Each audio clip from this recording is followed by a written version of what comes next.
so we are talking about 50 years of history of San Mateo County parks. And this is Memorial Park, which was established in 1924. I'm hoping that some of you have been down there. It's a very popular campsite. It's located in the southern part of our county in what's called Lomamar, which is close to Pescadero. And it is nestled amongst the redwoods. And this photo that's up on the screen right now is actually from 1924, the opening weekend of Memorial Park. And I'm going to tell you a little bit about how we came across that property. So how Memorial Park came to be is in 1923, supervisor of schools, he's the county superintendent of schools, Roy Cloud, he was required every single year to pay a visit to all of the county's public schools. And one of the last ones that he visited that year was called the Wurr School, W-W-U-R-R. And that's in that top left photo there. It was a one-room schoolhouse in the redwoods in Lomamar. And the teacher at the time, her name was Natalie Hansen. She explained to him that the forest around them had just been acquired by the Peterson Lumber Company. And they were about to just chop down all of those redwoods. So Superintendent Cloud, having viewed the forest, he was determined to save it. So he actually went to the Board of Supervisors and he asked them to save the forest. What the Board of Supervisors did is they formed a committee to go out to the forest and evaluate the land. Within 6 weeks of forming that committee, they recommended purchasing the property. They called it one of the most beautiful natural park sites in California. The property was about 200 acres of redwoods and about 100 acres of mixed specimens, including madrone, oak, and Douglas fir trees. The supervisors paid all of $70,000, which back then, of course, was a lot of money for the property, and they did have to levy a special tax at that time to help pay for that property. The supervisor at the time on the Board of Supervisors, his name was Thomas Hickey, and he actually proposed that the new property be named Memorial Park. And that was to honor the 57 San Mateo County residents who had died in the line of duty during World War I. And they actually made special plaques at Memorial Park for each of those 57 residents. And on the right side of the photo there, that is actually the opening ceremony. So the opening ceremony was July 4, 1924, almost 100 years ago. Very quickly, they created a bunch of campsites just so that they could get visitors to the park for that weekend and have places for everyone to stay. On the opening weekend, every campsite was full and 1,500 people attended the dedication of Memorial Park, which was the very first San Mateo County park. The amphitheater that they are standing in still stands today, and I have a picture of what it looks like today in a couple more slides. So Memorial Park usage over the years has been varied. One of the first groups to use it regularly were actually the Boy Scouts of San Mateo County. And those are pictures of the Boy Scouts on the right side of the screen. They dammed Pescadero Creek. So if you look on that lower right photo, these are the Boy Scouts engaging in swimming lessons in Pescadero Creek. That creek was dammed for quite some time. They did destroy the dam, I believe it was in the 60s or 70s, because they wanted the steelhead trout to be able to spawn in that area. You can still see the concrete pillars where the dam was if you ever go down to Pescadero Creek in Memorial Park today.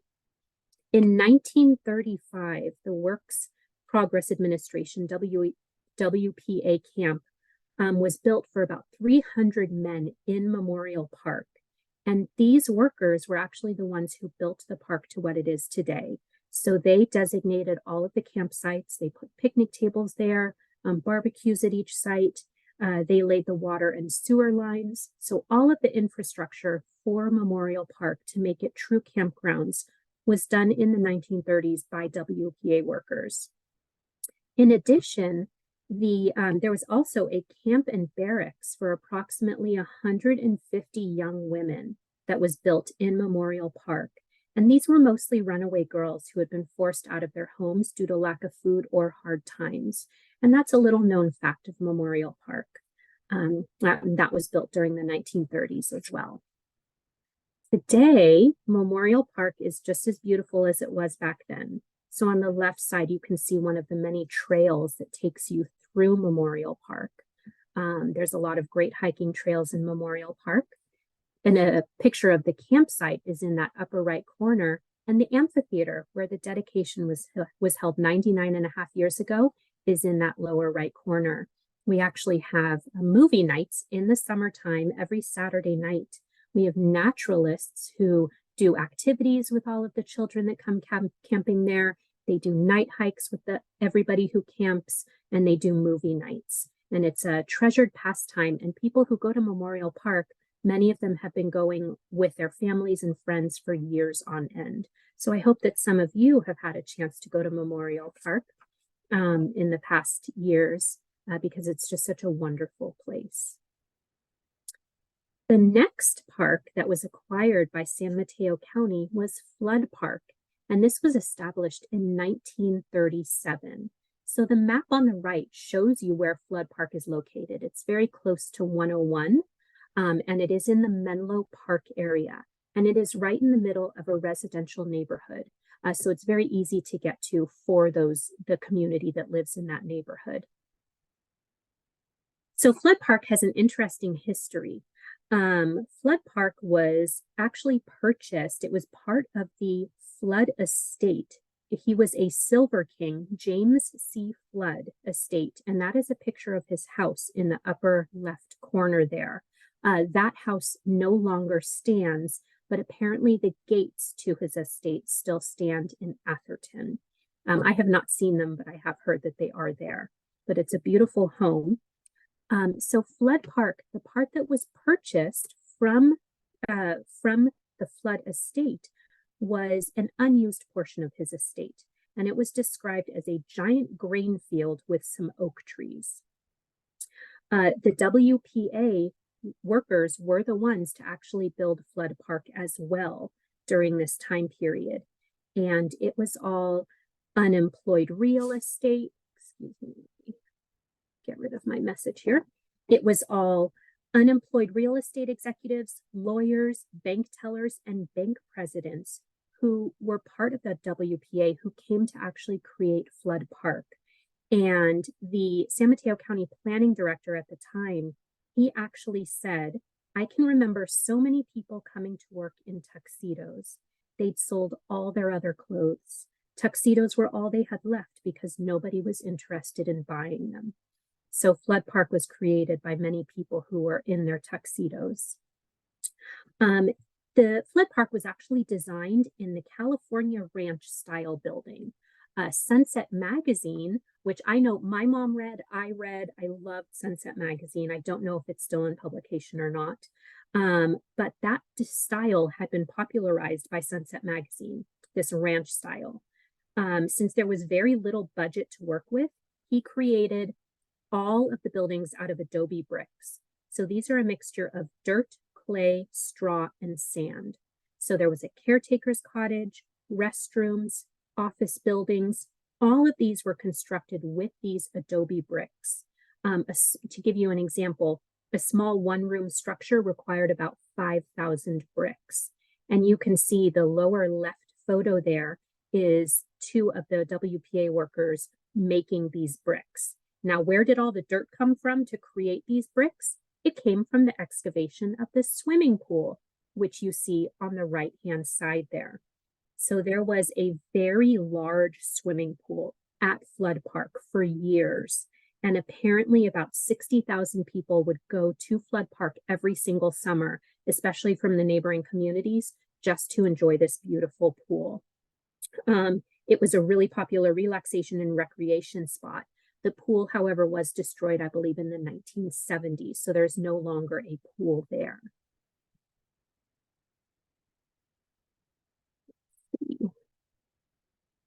My screen is frozen for some reason. Let me see if I can get it back. There we go. Flood Park today. So in the 1980s, somebody by the name of Phyllis Kangemi. Actually, she was a Menlo Park resident and she was confined to a wheelchair. And she approached the San Mateo County Board of Supervisors at the time to turn Flood Park into a facility that was friendly to disabled people. So $800,000 at the time went into the renovations. The heights of swings and benches were adjusted, restrooms and water fountains were adjusted, and benches were redesigned to be friendly for somebody who was getting in and out of a wheelchair. And that was absolutely a phenomenal project. And back in the 1980s, there weren't many parks that were made to accommodate disabled people. So people would come from all over the country to visit Flood Park so that they could recreate this design in their own towns and cities. Today, in 2023, we are actually redoing Flood Park to update the facilities. It's a very beloved park, especially by the local community and the local schools. There's a lot of playing fields, and they just created a pump track, which is when you get on a bike and you kind of go up and down hills. So that pump track was opened about a week ago now, and they are working on redesigning the rest of Flood Park, and they will still have a playground that is made for all abilities of people to use. And all of these renovations are due to be completed by about 2025. The next park that we're going to talk about is Coyote Point Recreation Area.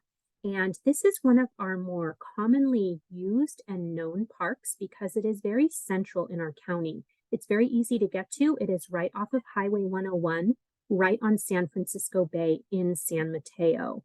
And a lot of people, many of the people I talk to all throughout the county, they say that Coyote Point is one of their favorite locations to go to. This photo was actually called the Werder Pier.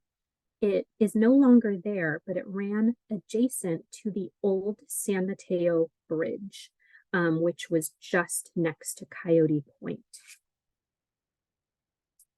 Coyote Point has a really interesting history. It's actually one of my favorite histories to talk about.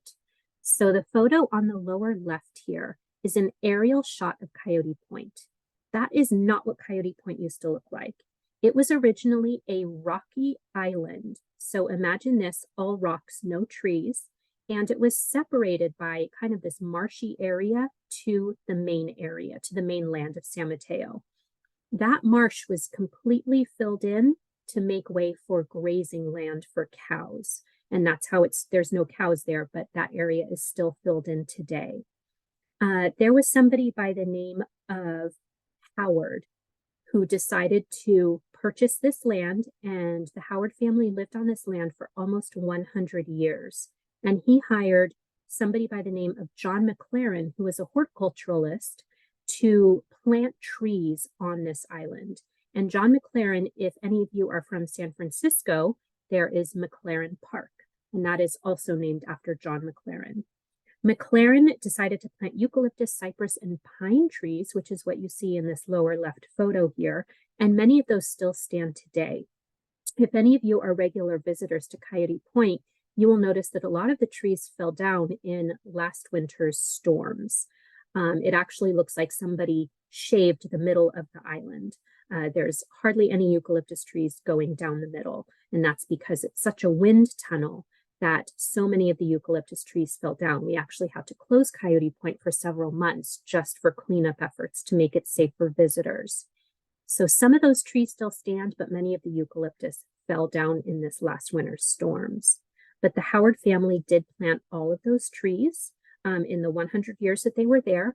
They also built a really small pier because they wanted to be able to ship goods into the island and also ship goods out, especially lumber.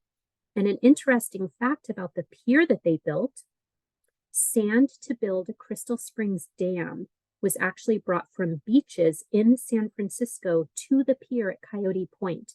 And horses and wagons would wait at the pier for the sand deliveries, and then they would start the very slow process to go up to the Crystal Springs Dam to make that at the turn of the 20th century there. So I thought that was a really cool fact. From about 1900 to 1920, Coyote Point was a really popular bathing beach, and there was a bathhouse there. It was actually highlighted in travel magazines as good bathing good fishing, good boating, and good clam digging. And it was very popular for those 20 years. In 1922, on July 1st, an amusement park was opened at the site of Coyote Point. And that's what these photos on the right side of the page are. It was called Pacific City, and it was built to attract people to San Mateo County.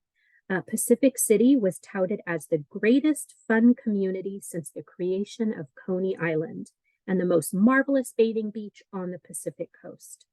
They had a playground, a roller coaster, a wooden roller coaster, a dance pavilion, a train, and a carousel.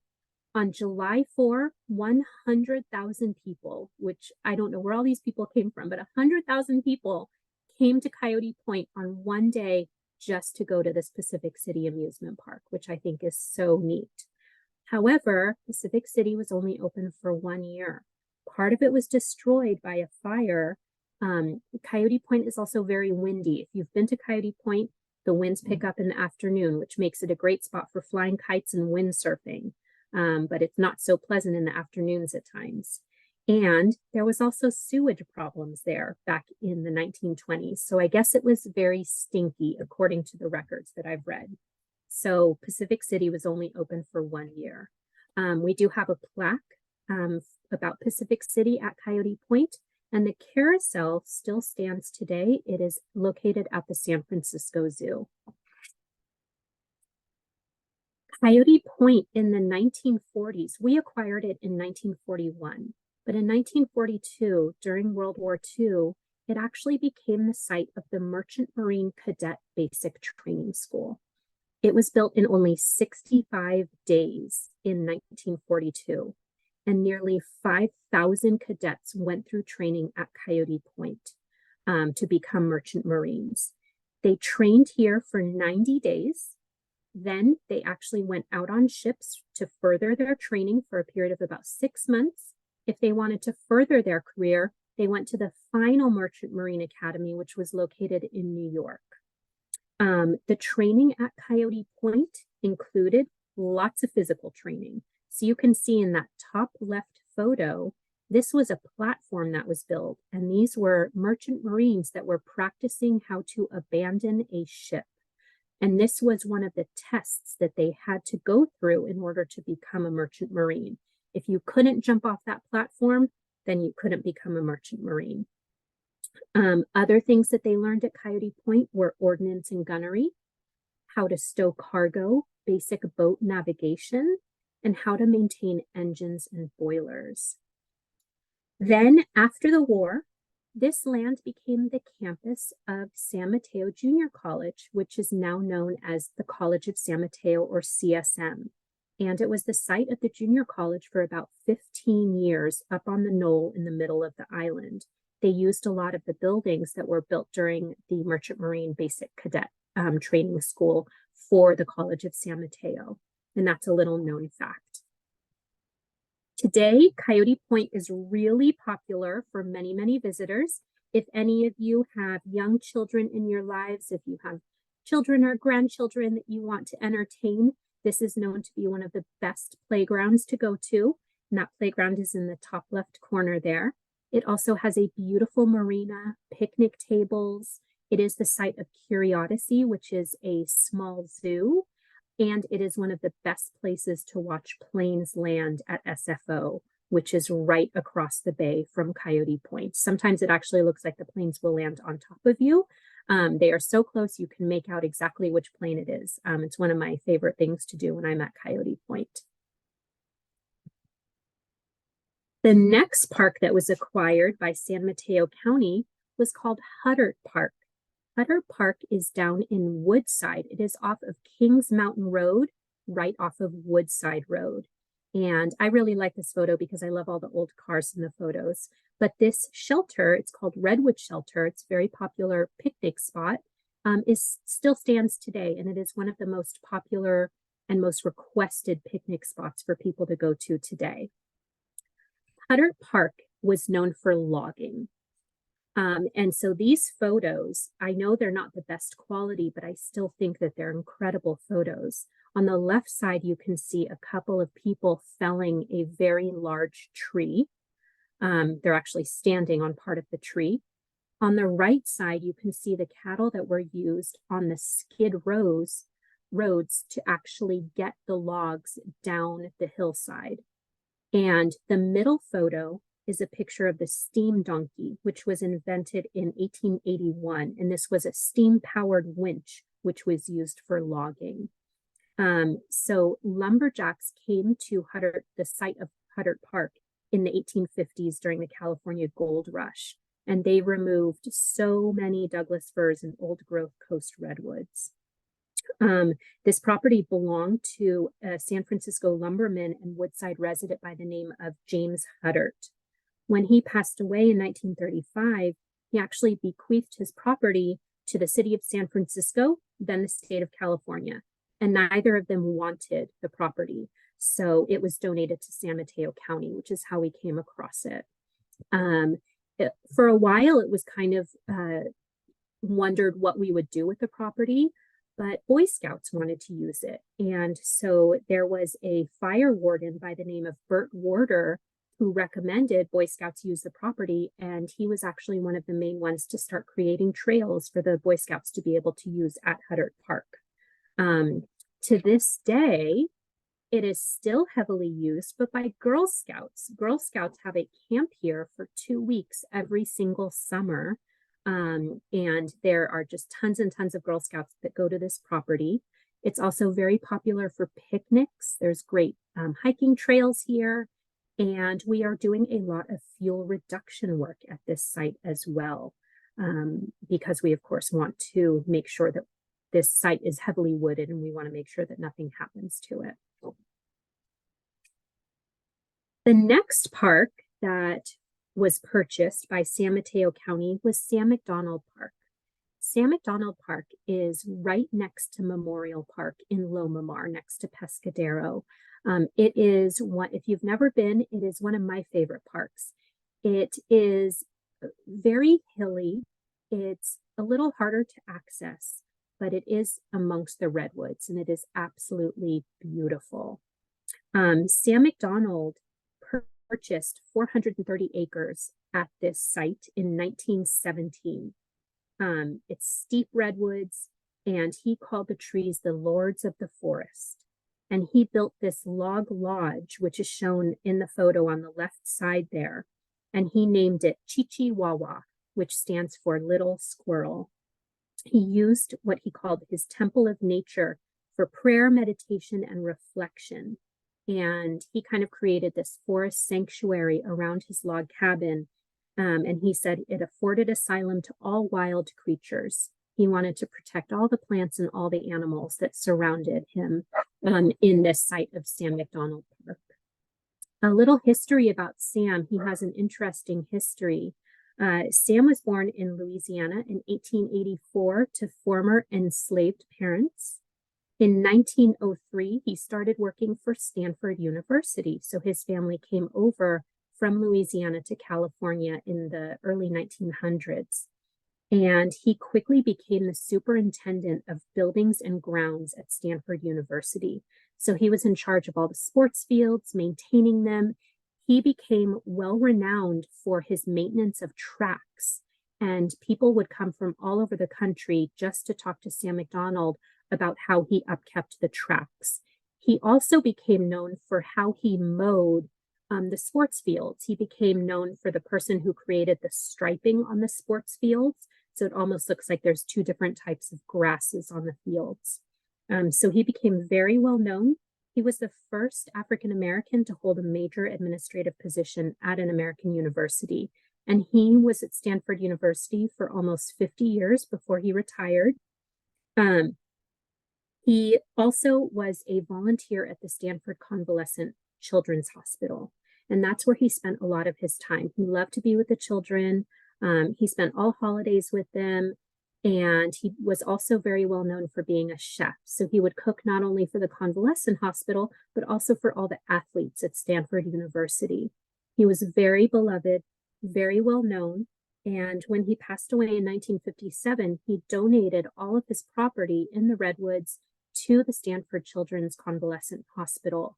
However, they didn't have anything that they could do with it, so they sold it to San Mateo County, and that's how we came across it.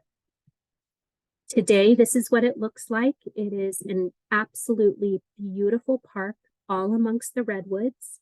There are still, in keeping with Sam McDonald's wishes for it to be used for youth, there are still some youth camps. There's 3 separate youth camps that are still used by a lot of scouting groups in particular. I wanted to point out the photo on the right. Some of you might be able to see on the large tree on the right, there is blue striping, a little bit of blue striping in the very middle of the tree. That is from loggers who were hoping to log those trees. This tree is part of what's called Heritage Grove, and the community around Lomamar and La Honda rallied to save this little grove of trees that was adjacent to Sam McDonald Park. It was all old growth redwoods, and there's very few old growth redwoods left. But this was a grove of old growth redwoods, and this paint had been painted on the sides of all the trees that they wanted to get rid of. And I just went there about a month ago, and you can still see this paint. You have to look very closely, but you can still see the paint on numerous trees. But that grove of redwoods was saved. And it's estimated that some of these old growth redwoods are 1,500 years old, and some of them are more than 12 feet in diameter. It's absolutely beautiful down there. The next park is the Pescadero Creek Park, and that's right adjacent to Memorial Park and Sam McDonald Park as well. I love this photo on the left-hand side here. You can just see somebody standing in the corner taking a look at this land. This was taken in 1936. So when Pescadero Creek Park was purchased in 1963, it was not meant to be a park. The thought was that it would become a dam, a 400-foot high dam, right over Pescadero Creek. The thought was that this would forever provide water to the coastside, irrigate the farmland, and provide recreation. However, environmentalists had a lot of concern about this project, as did the state of California. So that project was completely scrapped, and instead it just became a beautiful park that you could go hiking at. In addition, the San Mateo County Sheriff's Department built what was called an honor farm, and that was built on the property. It was a minimum security prison with barracks, mess hall, sewer plant, administration building, and a water system. And the prisoners were actually there to assist lumber companies that were there at the time to clear the land of slash. It was closed not too long ago in about 2003. So this whole Pescadero Creek complex was known for logging, as you can see where some of it was actually cleared on the hillsides there. And when we purchased it, we were only purchasing it for the trees under 2 feet in diameter. Those were the ones that we were purchasing. Santa Cruz County retained the rights to all of the larger trees and the lumber companies. So San Mateo County was allowed to buy individual trees that were larger than 2 feet in diameter. So people talk about the parks director at the time named Ralph Shaw. He would drive around with a checkbook tagging groves he wanted preserved and handing out checks to the people so that he could preserve some of these groves. Pescadero Creek Park today is absolutely stunning and beautiful. It's very primitive. It's really just some hiking trails. We don't have a visitor center or even restrooms there, but a lot of backpackers really enjoy it. A lot of hikers and bikers enjoy it as well. And it did get a dusting of snow this past winter, as you can see on the right side of the screen there. Fitzgerald Marine Reserve. This is one of my favorite parks. This is located in Moss Beach, just south of Pacifica, north of Half Moon Bay. And probably if you are familiar with the coast side, you visited it or you've driven by it. It's a very popular location for tide pooling. We acquired this property in 1969, but it was formerly called Moss Beach Reserve. It is named Fitzgerald after a former Board of Supervisor named James B. Fitzgerald. And in 1969, this reserve was given special status, and it became illegal for visitors to remove anything from the beach and tide pools, but you could still line fish and collect abalone. It was not until 2010 that this was designated a marine protected area, an MPA, within the Montara State Marine Reserve. So this means that you cannot fish, harvest, or otherwise take any of the plants and animals out of the reserve.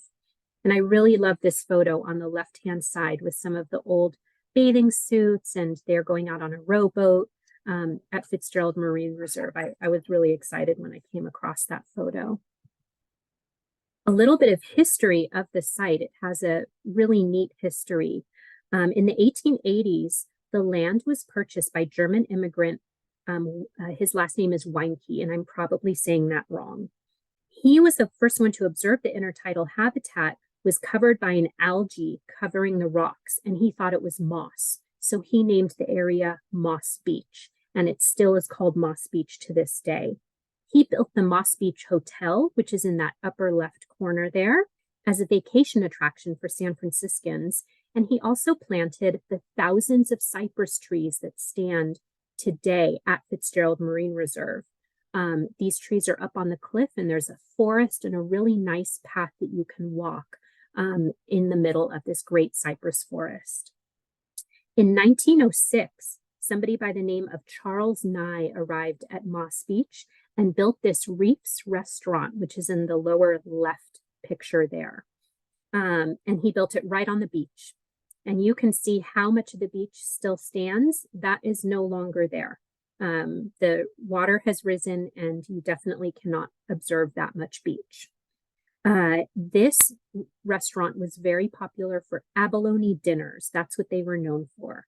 And Charles Nye said that abalone was so available on the beach that he could gather 50 abalone in less than a half an hour. Today, I've been to Fitzgerald Marine Reserve a number of times, and abalone is extremely rare to see. I have not seen one. I guess you can see them occasionally at very, very, very low tide, but you have to really search for them. The restaurant was destroyed in 1931 by high tides and storms.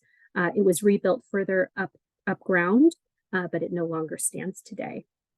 Starting in about the 1920s, professors and teachers all over the Bay Area started to flock to the Fitzgerald Marine Reserve because they knew that there were such beautiful tide pools. So it was a really popular spot to study all of these intertidal organisms, and people would bring buckets to actually collect tons of tide pool organisms. Now, of course, that's not allowed today, thank goodness, because they were just decimating the population of all of these beautiful animals. And some of the things that you can see at Fitzgerald Marine Reserve today are on the right side of the screen. So ochre sea stars, green anemone, this is what's called a chitin, and sea slugs, also known as nudibranchs. So it's very common to see the sea stars, anemone, and chitin. I have yet to see a nudibranch there. I guess you really have to wait for a very low tide to see that. Wunderlich Park was established in 1974. So this is the park that we are celebrating 50 years next year in April. And Wunderlich Park is located on Woodside Road in Woodside. And it had many, many, many different landowners starting in the 1840s. There's evidence of logging in the 1850s and 60s. You can still see evidence of some of the skid roads today. In 1872, the land here was sold to Simon L. Jones, and he called this Hazel Woods Ranch. And the lithograph that you see on the left side is what Hazel Woods Ranch looked like. Simon Jones had offices in both San Francisco and Hong Kong, and he employed Chinese laborers to clear the brush and trees and develop a working ranch. So he had cattle, horses, and numerous fruit orchards. And some of the walls that the Chinese laborers built in the top right corner still stand at Wunderlich Park today. They are beautifully engineered, and it's a beautiful example of what you could do. Um, the dairy house was also built by Simon L. Jones, and the dairy house still stands today. And the Friends of Huddart and Wunderlich Park are actually raising money to try to restore the dairy house back to its former glory. But you can see it when you drive into the park. It's on the right-hand side. Then in 1902, the land was sold to James A. Folger II. And many of you will recognize the Folger name. He is the coffee scion. So he was the scion of the coffee millionaire who named it Hazelwood Hills. For a while, this was just his summer retreat. He did continue with many of the fruit orchards, specifically apples, cherries, and pears. He built a very fancy family house with 4 stories, and that's what you see in the top left corner. And it was located just outside of the park. It does still stand, and it is still privately owned, not by the Folger family, but by, it's been sold a few times. But I was driving on Woodside Road the other day, and you can get just a peek of it as you drive down Woodside Road. In 1905, Folger also built beautiful stables, and that's what you're seeing on the right upper right-hand side of the screen. Those are horse stables, and they are some of the most beautiful stables I have ever seen in my life. You can actually go and visit these stables. These horses are extremely well cared for, and people will rent out these stalls for their horses to live in. The stables you can visit, and it does have this beautiful carriage museum, which is in the lower left-hand corner there. Wunderlich Park is a wonderful park, especially if you enjoy horses. There's horses every time you go there, you can see people riding or caring for their horses, and it also has absolutely beautiful hiking trails as well. There are a couple of hidden gems that I wanted to touch on. They don't have as much of a history as some of these other parks do, but these were acquired in that 50-year time zone that we just traveled through. So Wnnipro Serra Park, which is located in San Bruno, was established in 1956.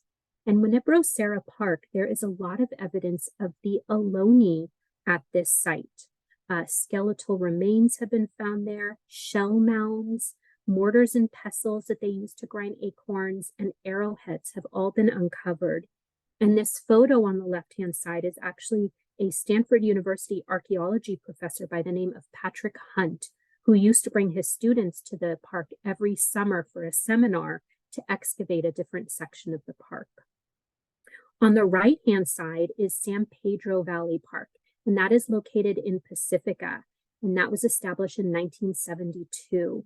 It is, I will say, it's my favorite park. The photo at the bottom there is also a picture of San Pedro Valley. It is absolutely my favorite park. It's a beautiful park, great wildlife.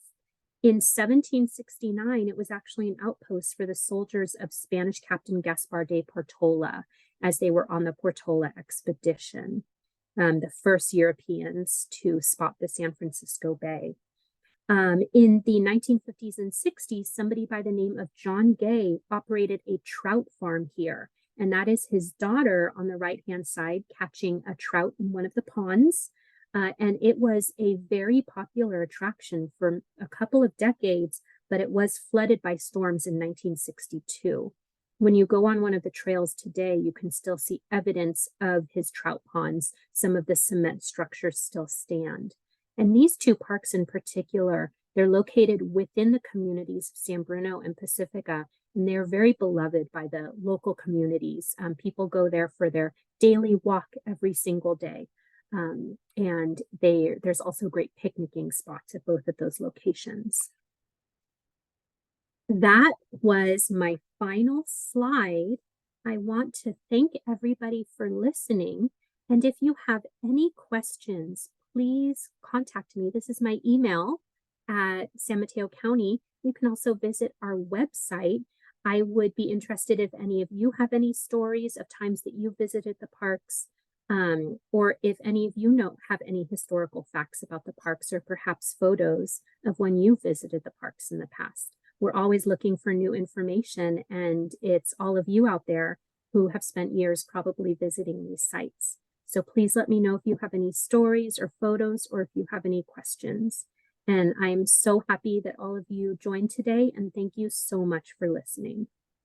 Thank you, Tracy. What an informative presentation. We appreciate your time. Absolutely. Have a great day, everyone. Take care. Bye-bye. You too. Bye bye. Thank you.